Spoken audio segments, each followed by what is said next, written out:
மற்றும் தலைமை ஆசிரியர் அவர்களுக்கும் அனைவருக்கும் தலைவர் சார்பாக நன்றி கலந்த வணக்கத்தை தெரிவித்துக் கொள்கிறேன். தமிழ்நாடு முதலமைச்சரின் அரசு பிரதிநிதியாக உள்ள நமது திருப்போரூர் சட்டமன்ற உறுப்பினர் வழக்கறிஞருமான பா. விஜயராஜ் அவர்களை வருக முதல் முறையாக நீங்கள் பார்த்தீங்கன்னா நீங்கள் தமிழ்நாடு ஃபுல்லாக எல்லா ஸ்கூலும் ஓப்பன் பண்ணுறாங்க. அவருக்கு பார்த்தீங்கன்னா நிறைய ஸ்கூல் அப்பாயின்மெண்ட் இருந்தது. தலைமை ஆசிரியர் என்ன பண்ணாங்க, ஒரு 4:30 மணிக்கு தான் ஃபோன் பண்ணி நம்ம ஸ்கூலுக்கு எம்எல்ஏ வரணும் அப்படின்னு சொன்னாங்க.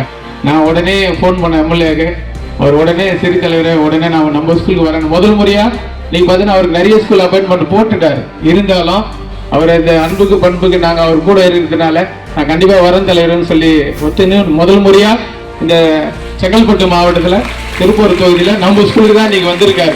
நம்ம அழைப்பு ஏற்று நீங்கள் வந்திருக்காரு. ஏன் இதை சொல்கிறேன்னா, நீங்கள் பார்த்தீங்கன்னா அவர் அட்வொகேட்டு, உங்களுக்கு நான் அறிமுகப்படுத்துகிறேன் சொல்லுவார். அவரே சொல்லுவார், நல்ல எளிமையான மனிதர், அன்பானவர், பண்பவர். யார் ஃபோன் போட்டாலும் எடுத்து பேசுவார். எல்லாருக்கிட்டையும் நீங்கள் யார் ஃபோன் போட்டாலும் போடுங்க. யாருக்கு ஆல்ரெடி வாட்ஸ்அப்பில் கொடுத்துருக்காரு, அவர் நம்பரை கொடுத்துருக்காரு. எந்த ஒரு இது இருந்தாலும் அவருக்கு நீங்கள் நேரடியாக தொடர்பு கொள்ளலாம், நேரடியாக பேசலாம், எல்லா தகவலையும் சொல்லலாம். ஏன்னா எங்களுக்கு மட்டும்தான் அவரோட குணாதிசயங்கள்லாம் தெரியும். மிகவும் எளிமையானவர், பண்பானவர், அன்பானவர். அதை அவர் கோவப்பட மாட்டார். இப்போ பார்த்தீங்கன்னா கோவப்பட மாட்டார்.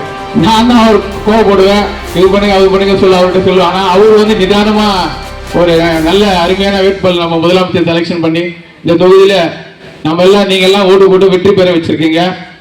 அதே மாதிரி பார்த்தீங்கன்னா இந்த ஸ்கூலில் பார்த்தீங்கன்னா நிறைய இது அவர்கிட்ட சொல்லியிருக்கேன். இந்த ஸ்கூலை பற்றி இன்னும் வர இந்த 5 ஆண்டுகளில் இந்த ஸ்கூல் அடிப்படை கட்டமைப்புகள்லாம் அவர் பண்ணி தரங்கன்னு சொல்லியிருக்காரு, எம்எல்ஏ சொல்லியிருக்காரு. கண்டிப்பாக இன்னும் அடுத்த நிகழ்ச்சியில் எம்எல்ஏ வர்றாரு, மந்திரிங்க வருவாங்க, நம்ம பள்ளித்துறை அமைச்சர் கூட்டிகிட்டு வரும்னு சொல்லியிருக்காரு எம்எல்ஏ.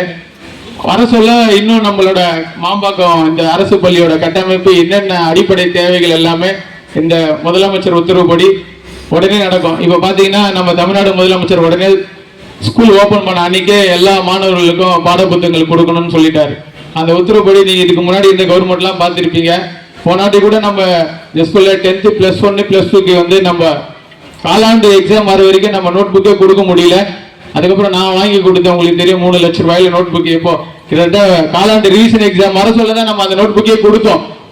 கிட்டத்தட்ட அந்த 2 மாதம் அவங்களுக்கு நோட் புக்கு பாட புத்தகம்லாம் கிடைக்காம போச்சு. ஆனால் நம்ம தமிழ்நாடு முதலமைச்சர் பார்த்தீங்கன்னா இந்த கல்வி ஆண்டில் அவர் பொறுப்பேற்ற நாள் முதல்ல கல்வி தொடங்குற முதல் நாள்லயே அரசு பள்ளி மாணவர்களுக்கு நோட் புக்கு, சீருடை இதெல்லாம் கொடுக்கணும்னு உத்தரவு போட்டார் நம்ம முதலமைச்சர். ஏன்னா அது மாதிரி ஒரு சிறந்த முதலமைச்சர் நம்ம நீங்க எல்லாம் உங்க பேரண்ட்ஸ், பெற்றோர்கள் எல்லாம் நம்ம எல்லாம் சேர்ந்து தான் ஒரு முதலமைச்சரை தேர்ந்தெடுத்திருக்கோம்.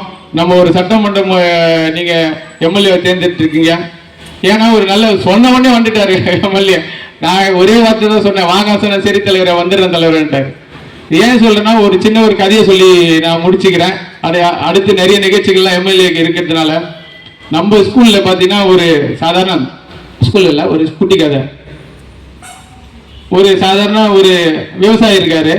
அவரு ஒரு ஆடை வளர்த்து மேய்ச்சிட்டே இருக்காரு. அந்த ஆடு யாருன்னா மாணவர்கள் தான் ஆடு. அவர் விவசாயி பார்த்தீங்கன்னா அந்த ஆடை மேய்க்கிறார். நல்ல கட்டுப்பாடா, இங்க போகக்கூடாது, அங்க போகக்கூடாது, இங்க போய் மேயக்கூடாது, ஒரு வேலி அமைச்சு அதுக்குள்ள ஒரு கட்டுப்பாடா அந்த ஆடை வளர்க்கிறார். அந்த விவசாயி யாருன்னு பார்த்தா அவங்க தான் வந்து ஆசிரியர்கள் தான். அவங்க கட்டுப்பாடா, ஏன்னா உங்களுக்கு எல்லாம் வந்து கட்டுப்பாடு போட்டா நீங்க நசன் பேசுறாங்க, ஆசிரியர்கள் டீச்சர் சொல்லுவீங்க. ஒரு நரி ஒண்ணு வருது. அந்த நரி என்ன சொல்லுது, நீ வா வெளியில இந்த இடத்துல போய் நம்ம நல்லா மேயலாம், இங்க போனா நல்லா இது பண்ணலாம்னு சொல்லி நாயகமா அந்த நரி வந்து பேசி கூட்டி போய், அந்த நரி யாருன்னா உங்க சக நண்பர்கள் தான். அவங்க இது குடிக்கலாம், அதை குடிக்கலாம், வெளியே போகலாம், சுத்தலாம், சினிமாவுக்கு போகலாம் அப்படின்னு சொல்லுவாங்க அந்த நண்பர்கள். அவங்க தான் நரி. வெளியே கூட்டு போய் அந்த ஆடை வெளியே கூட்டு போய் மேய்து அது ஃப்ரீயா மேய்வே. ஐயோ அவர் தான் நம்மளுக்கு நல்லவர், அந்த நரி தான் நல்லவர்னு சொல்லிட்டு அந்த நரி சொல்றது கேட்குது. ஆசிரியர்கள் யாருன்னா அந்த வளர்க்குற ஆடை வளர்க்குறது தான் ஆசிரியர். அவங்க கட்டுப்பாடா இப்படி இருக்கணும், ஒழுக்கமா இருக்கணும்னு சொல்லுவாங்க. ஆனா அது உங்களுக்கு பிடிக்காது இல்லைங்களா? அது மாதிரி இருந்துட்டு காலகட்டத்தில் ஒரு நாள் இதே மாதிரி நரி சொல்ல, உங்க நண்பர் நரி தான், நரி சொல்றது நண்பர் சொல்றதை கேட்டு வெளியே போகுது. அங்க அவங்க கெட்ட பழக்கம் எல்லாமே கற்றுக் கொடுக்குது. ஆக்சுவலா புகையில என்னென்ன கெட்ட பழக்கம் இருக்கும் எல்லாத்தையும் அந்த நண்பர் மூலியமா அவங்க கத்துக்கிறாங்க. கடைசி இன்னொரு டைம் மறுபடியும் வெளியே போகுது, எல்லாம் சேர்ந்து அந்த ஆடு இறந்து போகுது. ஆடு வந்து போனோடனே ஏன் இது உங்களுக்கு இந்த கதையை நல்லா புரியும்னு நினைக்கிறேன். அதே மாதிரி தான் ஆசிரியர் சொல்றதை நீங்க எல்லாம் கட்டுப்பட்டு கேளுங்க. ஆசிரியர் சொல்றது எல்லாமே இப்படிதான் இருக்கணும், ஒரு கண்ட்ரோலா இருக்கணும்னு சொல்லுவாங்க. அது உங்களுக்கு பிடிக்க மாட்டேங்குது. ஏன்னா நிறைய இப்ப சமுதாயத்தை பார்த்தீங்கன்னா இந்த புள்ளி இப்ப நிறைய போதை வசலாம் ஸ்கூல்ல வருதுன்னு சொல்லிட்டு இப்ப கூட காலையிலேயே சொல்லியிருந்தாங்க. நம்ம இருக்க சொல்ல அதெல்லாம் கண்ட்ரோல் பண்ண மாம்பழத்துல எந்த கடையிலும் கொல்லி பிக்க கூடாது இதெல்லாம் சொல்லி நிறைய கண்ட்ரோலா போலீஸ் வந்தாங்க, விழிப்புணர்வு நடத்தினாங்க. இதுக்கு அடுத்தபடியா அடுத்ததுலாம் ஒரு எம்எல்ஏ உங்களுக்கு தலைமையில உங்களுக்கு எல்லாம் விழிப்புணர்வு நடக்கும். அதனால நீங்க எல்லாம் ஆசிரியர் சொல்றதை கட்டுப்பட்டு கேட்டு ஒழுக்கமா ஒற்றுமையா இருந்தாதான் நீங்க படிச்சு முன்னேறலாம், நல்ல இடத்துக்கு நீங்க வரலாம். இது மாதிரி நிறைய வாட்டி இந்த மீட்டிங்ல நாங்க உங்களுக்கு உயர்நிலை பணி பொறுப்பு ஆசிரியர், பொறுப்பு தலைமை ஆசிரியர் அவர்களுக்கும், பெற்றோர்களுக்கும், ஆசிரியர் பெருமக்களுக்கும், நம் தமிழக வெற்றி கழகத்தின் கழக நிர்வாகிகளுக்கும், ஊராட்சி மன்ற தலைவர் திரு வீரா அண்ணன் அவர்களுக்கும் என் காலை வணக்கம். மாணவ செல்வங்களுக்கும் என்னுடைய காலை வணக்கத்தை தெரிவித்துக் கொள்கிறேன். தேங்க்யூ.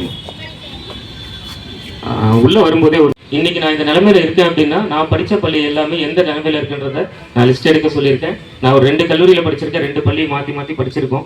ஏன்னா 10th வரைக்கும் ஒரு ஸ்கூலு, 11th 12th வேறு ஸ்கூலில் படிச்சிருக்கேன். அந்த ஸ்கூலுடைய தரத்தை உயர்த்துறதுக்கான அதிகாரம் எனக்கு வந்திருக்கு. இது எப்படி வந்திருக்கு அப்படின்னா, நான் படித்து வழக்கறிஞராகி இந்த கட்சியில நல்லா பணி செய்து என்னுடைய வழக்கறிஞர் தொழிலை நான் எப்படி ஜெயிச்சனும், இன்னைக்கு இதே கட்சியில் இருக்கக்கூடிய மேல்மட்டத்து பொறுப்பாளர்கிட்ட ஒரு நல்ல பேர் எடுத்து இன்னைக்கு ஒரு எம்எல்ஏ, ஒரு சட்டமன்ற உறுப்பினராக உங்க முன்னாடி நிற்கிறேன். இதுக்கு காரணம் படிப்பு தான். நீங்க நல்லா படிச்சீங்கன்னாவே போதும். நீங்க உங்களை வந்து கரெக்டான இடத்துல கொண்டு போயிட்டு உங்களை ஆசிரியர்கள் கண்டிப்பா கொண்டு போய் சேர்த்துருவாங்க. மேடம் கிட்ட நான் கேட்டேன், எவ்வளோ ஸ்கூல் ஸ்ட்ரென்த் எவ்வளோ இருக்குன்னு கேட்டேன். அங்கே எவ்வளோ ஆசிரியர்கள் இங்கே இருக்காங்க. ஏன்னா நிறைய இடத்துல வந்து மேன் பவர்ஸ் கம்மியாக இருக்காங்க. இங்கேயும் வந்து இன்னும் தலைமை ஆசிரியருடைய பணி நியமனம் இன்னும் வரல. கூடிய சீக்கிரம் அது எல்லாமே நம்ம கவர்மெண்ட் சார்பாக கொண்டு வந்து சேர்த்துருவாங்க. மேம் வேற ஏதாவது இங்கே இருக்கக்கூடிய ஆசிரியர்களுக்கு நான் ஒரு சின்ன விஷயம் சொல்லிக்கிறேன். நீங்கள் வந்து ஒருவேளை நீங்கள் எங்களை மாதிரி மாணவர்களை உருவாக்கக்கூடிய ஒரு இடத்துல இருக்கீங்க. உங்களுக்கு ஒரு எண்ணம் இருக்கும், எப்பவுமே வந்து நம்ம ஒரு சட்டமன்ற உறுப்பினரானா, நம்ம ஒரு அமைச்சரானா நம்ம பிள்ளைங்களுக்கு இதெல்லாம் பண்ணலாம் அப்படின்னு சொல்லிட்டு நீங்கள் ஒரு எண்ணம் வச்சிருப்பீங்க எப்பவுமே.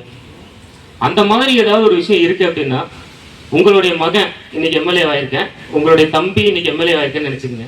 நீங்க அதை என்கிட்ட நீங்க சொல்லலாம். சொன்னீங்கன்னா அதுக்கான மாற்றத்தை நான் கொண்டு வருவேன். ஏன்னா எனக்கு இல்லாத ஒரு தாட் ப்ராசஸ் கண்டிப்பா உங்களுக்கு இருக்கும் இல்லையா? நீங்க வந்து ஒரு வாட்ஸ்அப் குரூப் உங்களுக்கு இருக்கும் எப்பவுமே டீச்சர்ஸ்க்கு. அதுல வந்து என்னுடைய நம்பரையும் இணைச்சிருங்க. உங்களுடைய ஒப்பீனியன்ஸ், உங்களுடைய தாட் ப்ராசஸ் என்ன இருக்குன்றத எங்ககிட்ட நீங்க சொன்னீங்கன்னா, என்கிட்ட சொன்னீங்கன்னா என்னால முடிஞ்சதை எந்த அளவுக்கு கொண்டு வர முடியுமோ, ஏன்னா எனக்கு அதிகாரம் வந்துருச்சு.